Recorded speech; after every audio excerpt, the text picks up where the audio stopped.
Zari Hassan munange alina waneeno ensonga ze yayisizaawo z'ayagala abaami babeerenga bawulira ate nga ye Spice Diana munange mulowooza naye teyakoze bya Sheebah munange naye yakoze bya Sheebah. Mukyala mukulu yavuddeyo munange n'amulabula n'agamba ave ku bbaawe ngenda kuba mbibawa mu bujjuvu mu maaso awo naye nga tanaba subscribinga mukwano kusaba soko subscribing waneeno ku Melanica News tekako ako ka notification bell liking eno video sharinga commentinga so that wentekayo video oberenga tojisuba ba returning subscribers bagala nnyo akeesuso kyemukola kyakabinyo badiya era mbasaba temujjangu okwo bamikwano munange nga tugenze mu maaso nga tutandikiddeko ko eno ewa Zari Hassan munange mukyala Shakibu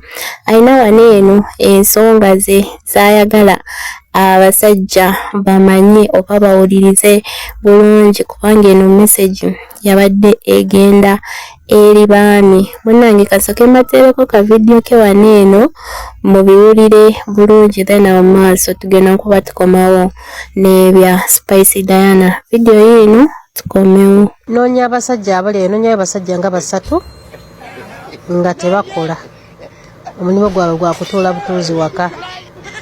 Enju namaze okuzimba njagala bawasa naye njagala abasajja abanasobola gamu cooperatinga teri byakulwana mulina okwatagana nga ffe abakazi bwe tunakwatagana ne bajja baffe nammwe mulina okumakinga sure nti mukwatagana.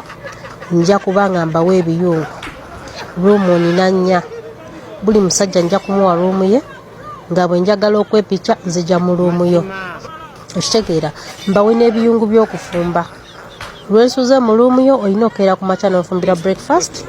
Munange ye Zari Hassan bw'atyo bwe yavuddeyo n'asalawo abeerenga atuula mu eyo saawundi naye nga tuzeekoko eno ewa Spice Diana munange namukasa nga bwe mumumanyi mmwe abasinga yavuddeyo n'atutegeeza mbu Spice Diana naye yakopye Sheebah yakoze bya Sheebah munange mbona ali ku musajja w'abendi mbuno naye oyo nanyini musajja yeewera nkolokooto era yavuddeyo n'amulabula n'amugamba ave ku bbaawe ng'obudde bukyali yeesonyiwe bbaawe ng'ebintu tebinaba kusajjuka. Kati abantu beebuuza buno Sheebah ye role model wa Spice Diana mbukuba Sheebah byasinga okukola naye Spice Diana avaayo n'amukoppa katusuubire namukasa tali tulima munange yabadde awo ku live awo ku TikTok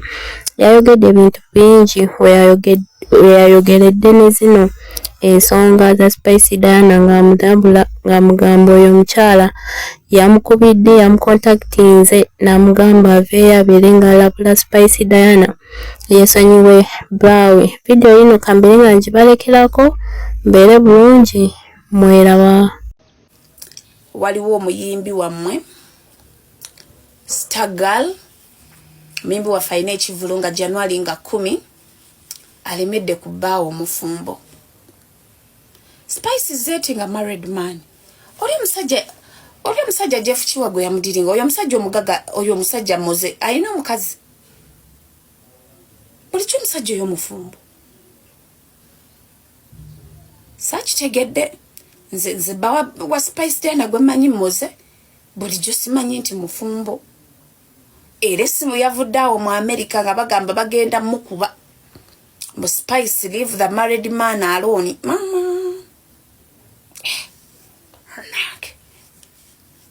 sibyangu sigenda kwogera linnya lya mukyala naye Spice noonyako mujjawo mukambwe nno ddala nezi voice note zasindika inzibu mbu atava ku bba wange ngenda mwonoonera career ogenda gyonoona otya mukwano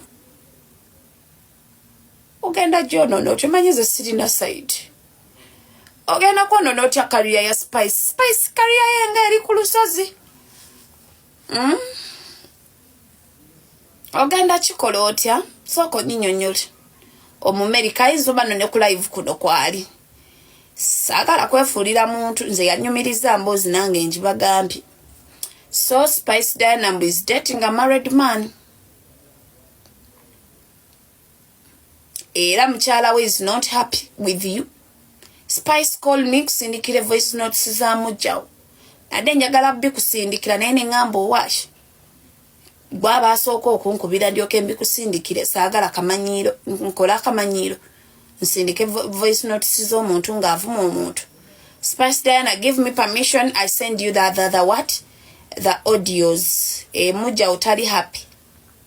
Your mujja is not happy. Ate oyo musajja. Musajja mbadde simanyi nti mufumbo ogere. Oba sekyo nze nkubira. Wabula selector Deviva. Oba kubira mujja omwogere. Mujja wa Spice Diana. Era yangamba Spice bwe yali mu America. Spice bali bagenda mukuba. Kazi yayogedde ebigambo bingi. Oba should I post them? Kazi yayogedde ebigambo bingi, voice notes nyingi mu simu yange. Oba byebyo sigenda kwongerako bingi. Naye nga Spice Diana, do something. Mujja utali happy. Agenda kusanza obuzibu. Manya abantu nga tebalina kye bafiirwa. Ayogera kyawulira kyayagala. Gundi